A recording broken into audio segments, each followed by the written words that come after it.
Good morning, everybody. Today's Wednesday, April 1st, April Fool's Day. I'm not a big jokester. Never been fun, April Fool's kind of guy. I'm very gullible, so I always believed everything, so it doesn't really work with me. You can get me on any day, April Fool's Day. Uh, Very important. What I want to talk about today is the assignments that we're going to be working on. By the way, today's Jersey Day. Got my Dominique Wilkins jersey, my favorite player of all time. You guys know that I recently got a gift from a friend. We got the Dominique Wilkins signed jersey. This one is getting framed.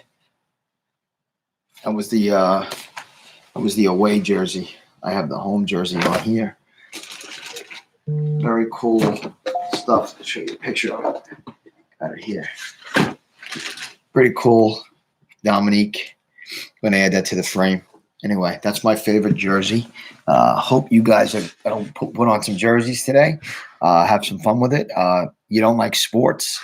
You have a different kind of jersey you wear, or whatever it is, or favorite shirt. Wear that and put that out there for us to see. And let's celebrate Spirit Week and have some fun with it while we can. We talked about yesterday. I know we were on the news, which was really cool. We're on News Day. Really what that does is it empowers the country to know that we're fighting back. We're doing the right thing. We're staying home. We're resting, keeping our distancing.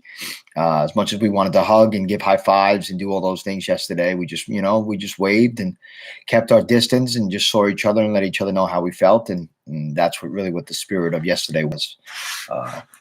Again, stay safe, keep your distancing, and the more we stay away from each other right now, the sooner we'll be back together. And that's the key. If we really follow the guidelines that are out there, we're looking to be back. So hopefully the country and everybody gets on board and does the right thing and we go that route. Okay, now today's work. What I want from you today. Math review assignment. You're going to look, there's 4 pages, and they're in the workbook also. If you have your workbook home, you can do them right out of your workbook, page 27 to 30. Just snap a picture of it, add it to the assignment. And then in the right corner, there's that little button that says hand it in, and it will update right to my page, and I can look it over. Yesterday was an emotional day for me. I didn't have any time to grade. I didn't even look at anything yesterday. Just was a good emotion, but definitely a tiring one. So today I'm going to spend the morning looking over your work from yesterday. So that's the math. Now, also on the math pages that I sent you, there's little hints on the bottom of the pages. If there's some tough questions I thought you were going to see, especially number 7. 7's a little confusing. They just want you to take it step by step. When you're doing your division, the number that goes on top is going to fill in the first line. If there's a remainder, that goes in the second line. Then you continue working the problem identical to what you did. What number goes on top goes on the first line. The remainder goes on the second line. And you just do work like that. It's a little confusing. I'm just trying to break it down for you. If we were in class, it'd be a snap, but it's a little confusing when you don't have me there with you. Okay, so that's the math. I'm not really worried about it. Remember, when it's just straight division, excuse me, straight division, just bring the decimal point up. And once that decimal is in the dividend, you can add unlimited zeros. Remember, we only go into the thousands column. Okay, make sure you remember that. No answer should go past that anyway. Science. I thought it was going to be pretty cool. Today I gave you a little bit of how scientists identify things. They break them down. They have all these different types of species that all fit to protists, but they're not the same as each other. So they need a special name. So what we're doing is we're finding out the species of the protist, basically. So I gave you a sheet that has the scientific name of the protist and a clue that'll help you find which one goes in it. And then you're going to look at the page that has the protist on it, and you're going to look at them. One of them says a sun, looks like the sun. So I went to the chart and I saw which one of these looks like a sun, and I found it, and I put it on the answer sheet. So you see how I want it done. It's a little red text box. You double click that text box and you could fill in your answers. I numbered it 1 through 15. You just have to fill it in. And then just once that's done, you'll hit submit and send it in to me, and it'll be pretty cool to look at. Part 2 of science, I thought you'd enjoy, and you can enjoy it every day if you want. I've been going on every day. I wanted to wait to give it to you until we talked about what kingdoms were. I put a link for the Houston Zoo on the science assignment page. The Houston Zoo has webcams of their animals, live webcams. There's 6 different animals on there. And you say an ant, an animal? An ant is part of the animal kingdom, yes. So you'll look at them and you'll make your observations. I'm not going to look for too much. I kind of just want you to have fun and look at them. You know, I spent a lot of the time with the gorillas on there. It's pretty cool when they're out.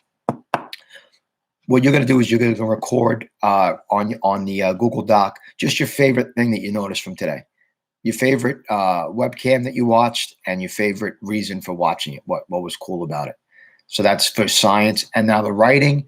Remember, the writing assignment is not due until, and that's just that worksheet is not due until next week. We're looking to collect as much information to support our argument as possible. So for the next couple of days, I'm just going to give you an article a day. The key here is that you read it, you take your notes, and you see if you could put it into your document, onto your boxes and bullets, and whatever you could add there will be beneficial to you. Now, you might read an article and it doesn't have anything that supports your reasonings, so you didn't get anything from it. Well, that's going to happen. That happens to all researchers when you're doing things. You read things, you gather information, you may need it at another time, but right now it doesn't fit what you need. Also, if you do find things that you need from an article, you need to make sure that you're citing them. Remember, you're giving credit to the people that wrote it or the people that did the information. So make sure I put a couple of lists of how you could do that, different ways you could do it. I don't want you saying according to every single time. There's different ways to do that. I'm going to be posting a list. I gave you 4 or 5 for today to get you started. Should be good. So today you're going to read that article, whatever information you could get. It's like, say you're like, oh, this is one of my reasons. I got a couple good more details here. Great. Also, if you have more than 3 for one reason, more like supporting details for your reason, you could add more than 3. You don't need 3. 3 is just a nice number to make it a strong essay. If you want to make it better, you could add more. Sure. You don't want to drown people in the information, but it definitely could work if you add more than 3. So that's pretty much it for today. Nearpods, I don't have the schedule in front of me. I'll post it. We're only going to try to do 3. Well, it was pretty cool. We did 4 the other day, and there were 4 fantastic ones. Again, you kept my attention of my 7-year-old, which was really cool. Not much could do that. It's a long day to do work, then spend an hour near pod and almost an hour chasing Lincoln's Killer. So we're not going to do that. So today we're just going to do 3 near pods, 1 chapter in Chasing Lincoln's Killer, and whatever classwork that you have.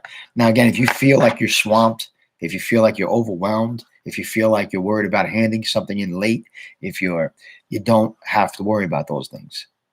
Okay, let's not stress about it. Do what you can, and that's how we operate. You know, if you don't want to do schoolwork today, you just want to come out to the Chasing Lincoln's Killer. That's cool. I like that I like that the fact that we can congregate together there and chit chat and get a sense of of each other at that point. I think that's important. If you can't make it to those because it's too late, that's fine. 4 o'clock seems to be a good time. We'll be getting up to 17 people. Yesterday was light, but I know yesterday was a busy day. So that's pretty much it. I look forward to seeing you guys later this afternoon. Okay.